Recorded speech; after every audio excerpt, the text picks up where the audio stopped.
our goal is to be that 99% of the time we don't have an active incident, helping you get better with pen testing and all these other things and adversary simulations and all that. So you are ready to go. We don't want anything to do with the response. You work really, really well with us. But one that always gets to me is a lot of people, what do people do with custom web apps? How do you secure those? Because that's a huge thing. They're all over the place and everybody seems to kind of ignore those. You know what I'm saying? As far as absolutely, yeah, 100%. like, so there's a couple things. One of the things that our engine allows us to do, and depending on how you have your app instrumented, is we can actually end up raising alerts and like running through our engine to sort of normalize them and be able to respond to them.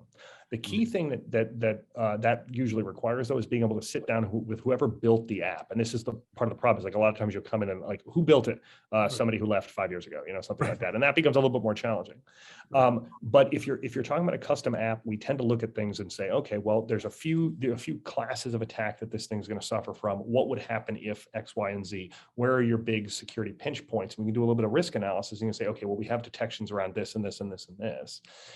Those detections will bubble up into, like, say, our SIM, and that's where our ability to integrate into a SIM comes in handy, right? So back to like the top of the hour, when you were asking like what are the benefits or drawbacks with having an MDR that has coverage versus an MDR that goes deep on a particular tech. An MDR that coverage can lean into, okay, if that custom web app is your crown jewels, let's talk about how we would actually get a signal out of that and then what I would do to investigate, right? Like that's a thing, right?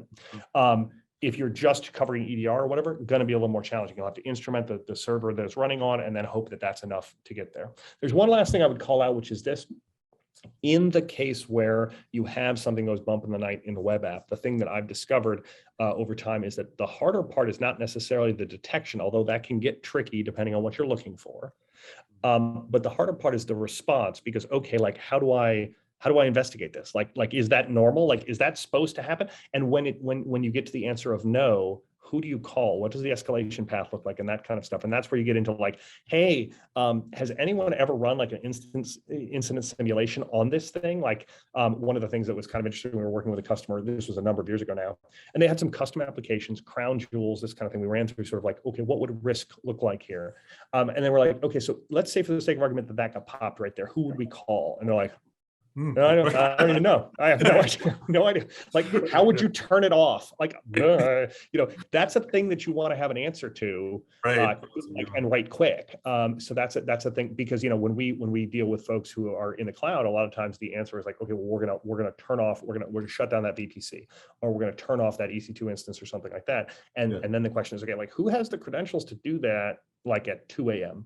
right? Like who do we call? Right, and that gets to be kind of a tough call. So that's one we'll want to record, I think, because that's some good advice. I think, what's an incident look, because that's a big area. A lot of people seem to ignore them, and you're right. Who even knows how to get into it? And if you did get into it, what would you look for? It's 100%. And I mean, like, so one of the things that's funny is, and people forget this, because if you haven't worked the glass, if you haven't done a 2 a.m. shift where you're trying to get a hold of somebody and you realize their phone is not by their bed, it's real ugly, right? So you end up in a situation where you're like, okay, so there's one developer who has the root password for this thing, who can do any of this, and they go on vacation. Okay, well, you have an unacceptable risk situation here. I don't care how much we monitor, we're actually not going to be able to respond particularly well, because when we do, Susie is going to be on vacation.